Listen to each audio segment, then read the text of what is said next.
I keep doing this.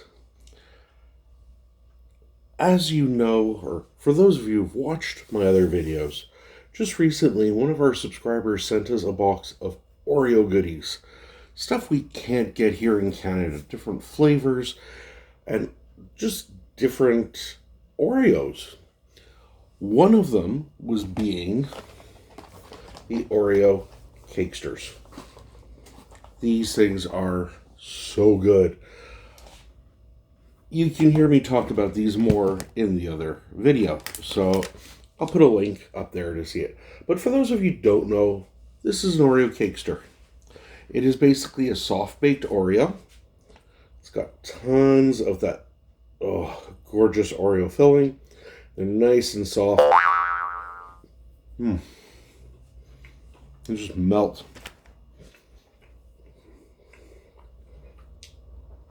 Sorry, but when she told me about them, instantly I had an idea. And that's what we're going to do today. We are going to take the Cakesters and we're going to kind of make a cake pop. We've all had cake pops before. The thing is, there's always so much icing in them. And they're always so sweet. These aren't that sweet, believe it or not. But what we're going to do is we're going to drench them in chocolate. And then, since it's an Oreo, we're going to sprinkle it with one of the Oreo flavors she sent me. This just happens to be the Mocha Caramel Latte. They are so good. If you love coffee, you have to try them. Now, with everything going on in the world, it's really hard for me to find sometimes even simple ingredients like plain chocolate. I went to one place, a small little 100-gram bar. It was $4. Are they on crack? So I had to compromise, and I got what I could that I knew would work. So basically what I'm going to be using, this is empty, are 3 packs of these. Now these are 100 grams each, so 300 grams, a third of a kilo, roughly a quarter pound. And this is a dark chocolate with almonds. I didn't want to get with almonds, I wanted to get just a plain chocolate, but I couldn't find. And what I could find, like I say, was disgustingly expensive. So I have the cake pops on just some coffee sticks. And they're in the freezer because the colder they are, once the chocolate hits them, it'll set up faster. So in a way, this video is more about a quick way of tempering some chocolate. So like I said, we had 300 grams, of the chocolate, which I've just taken and broken up into a bowl. In here is 200 grams. I have 100 grams just beside me here, also broken up, that we aren't going to melt right away. What we are going to use, though, is the microwave. So we're going to put this in 30 seconds. We're going to give it a good stirring with a clean silicone spatula. You also want to make sure your bowl is clean and dry. Any water on either of these, or in this or on this, will cause the chocolate to seize. What happens then is it becomes a grainy mess that's impossible to temper properly. Not the way we're doing it. If you had a tempering machine and a ton of time, yeah, you could do it. But we don't. I don't. I know you guys don't. We're going to do it with things that you have.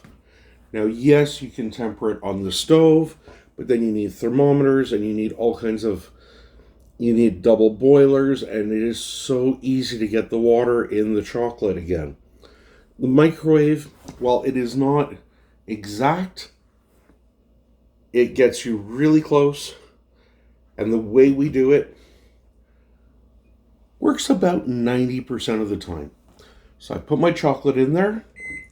We're going to go, not 3 minutes, well, I said for 3 minutes, but we're going to pull it out in about 30 seconds. We don't want to go longer than that. We just want to get it so it melts. We're not trying to boil this. We're not trying to do anything. We just want it melted. So it doesn't take much. So it's been in now for 25, 27. Here's our first 30 seconds. And when we take it out, still looks the same. But I can see a little shine to it, a little bit of a gloss. But what we want to do, and also when I see the bottom of the bowl here, hopefully I can hold that up. Well, you can see I've got chocolate on here. It is already starting to melt. So we give it a stir and a mix. And this way, any heat pockets or anything get dispersed. 30 seconds again. Tempering chocolate is a science, but all sciences have other ways. A traditional tempering machine, you put it in, it rises the temperature to a certain temperature. It heats the chocolate, to a certain temperature. It blends it till it's nice and smooth, then it slowly lowers the temperature, keeps mixing the entire time, and then it raises the temperature again. It's a long process, and you need a lot of chocolate, talking pounds of chocolate, for it to work. Doing it on the stove in a double boiler, if you don't have the right bowls, if you don't have the right equipment again, you can see, yow, it's hot. And you can also sort of see it is melting. So I would have really wanted to do this without nuts, but like I say, I have to do what I have to do. And as much as I love shooting videos, paying $4 for some chocolate is a little bit crazy. So after a minute, scrape that down.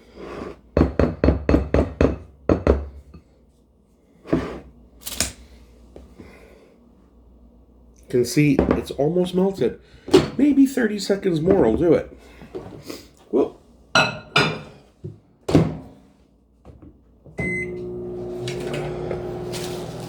like I say, the main thing is you don't want to get water in there. Getting water in there is bad when you're tempering chocolate. It's really bad. So this will probably be the last 30-second blast. What we'll do then is the chocolate that's left, we're going to add slowly and mix it in. And what that will do is bring the temperature down and reform the crystals that temper chocolate. And tempering means that when you bite into it, you get that nice snap. You get that nice crisp little bit to it. So that was in a little longer than 30 seconds. Talking with you guys, wasn't paying attention to the camera, or the timer. Was paying attention to the camera. So this now is all melted. It's also very, very hot. So, few pieces at a time. The heat from the chocolate that we just melted is going to melt what we're adding.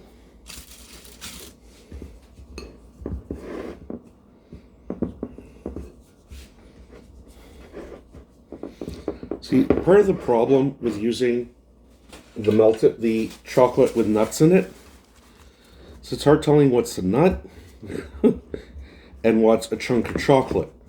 So we really have to get all that chocolate melted.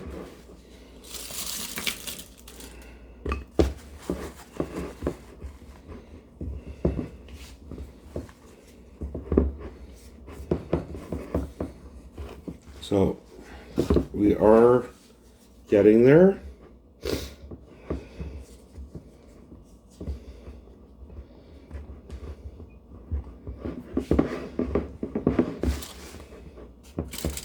And see, I can see it's nice and smooth, getting nice and smooth, other than, well, the nuts.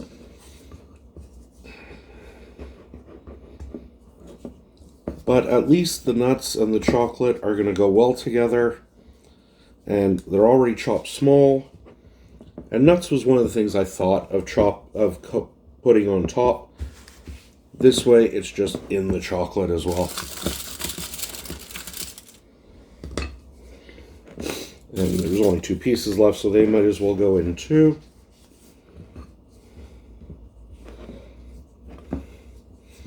I've got some chocolate on my fingers. It's making it hard to turn and spin this.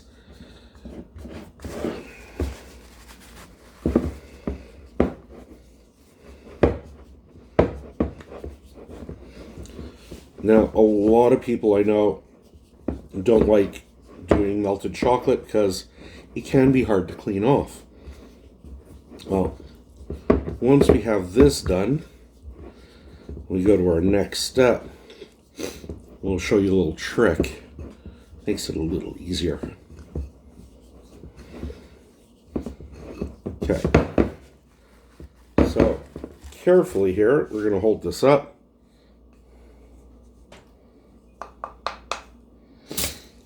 And you can see our chocolate is melted.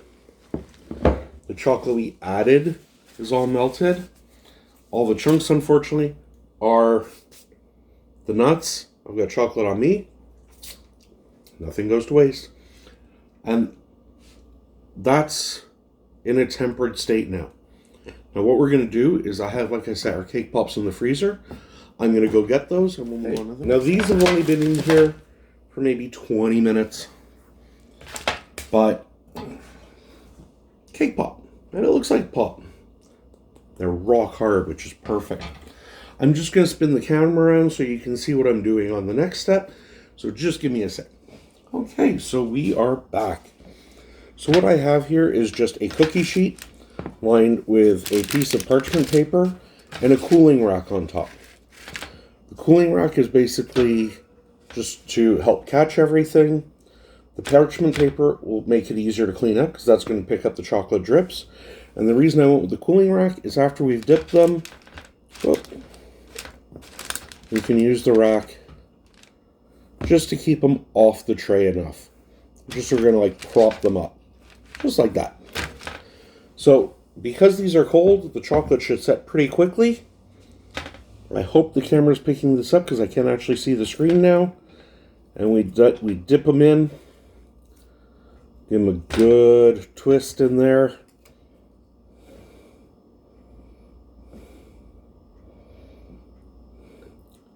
Kind of like making the Haagen-Dazs gourmet chocolate ice cream bars. And we're just going to sit that there. Whoop. Try and keep it steady. That's going to set pretty quickly, but it's going to give us also a chance now to quickly get our other ones done. And it just goes in, a couple of turns.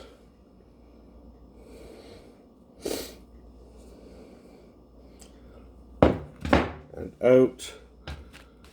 Yeah, I knew that was going to happen. It's going to happen. It's all right. Still tastes just as good.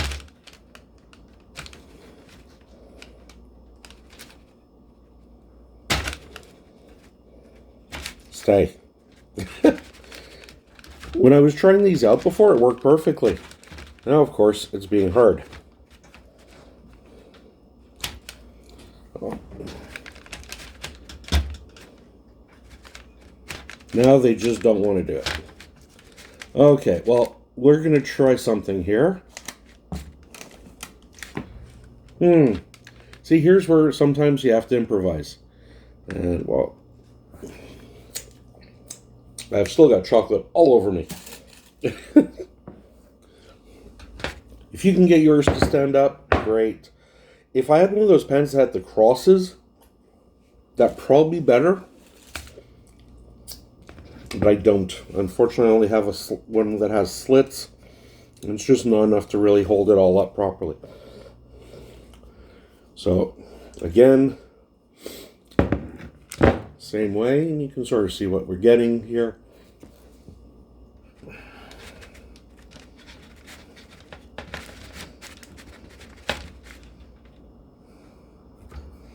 Now, any of this chocolate that drips off is going to be on the parchment paper.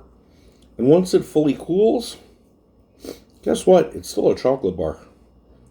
So you can save it for next time, or you can just do like I'm going to do and eat it once we're finished filming.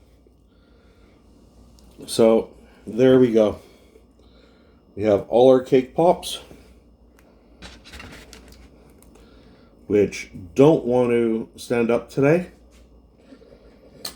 I need my rag.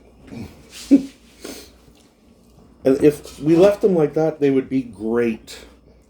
But what I want to do now, like I say, is take some of those crushed Oreos, and I crushed them nice and coarse. I want people to know it's an Oreo. And like I say, this is the mocha caramel latte. We're going to get that on there.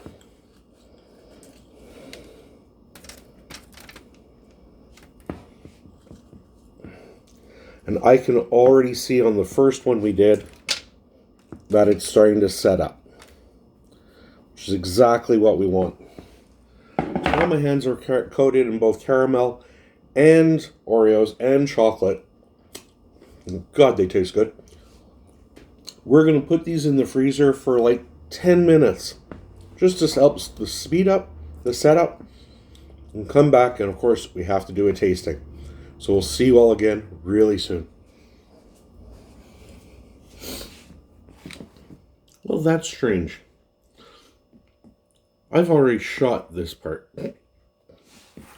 And all of a sudden it reset and the footage is gone. Let's try that again though. We pulled them out of the freezer after 5 minutes, and I keep finding chocolate on me everywhere. But this is our finished product. Yeah, I missed a spot on some of them, and that's okay. But I already ate one. So that's why there's only 3 in the bowl. And let me tell you, I can't eat another one. They're so rich and so decadent. The chocolate on there was at least like 1/8 of an inch thick and was so good and so delicious. I'm still like have the taste and everything in my mouth. So like I said, this is really just a cake pop. You can do the same thing where you take cake and icing and blend it all together, make little balls, and then dip it in chocolate. But I want to do it and take one step further and use those Oreo Cakesters. Putting some Oreo on it and using that coffee caramel latte one, because I'm a coffee lover. It was just incredible. The taste was intense. Use whatever Oreo flavor you want. Use regular Oreos.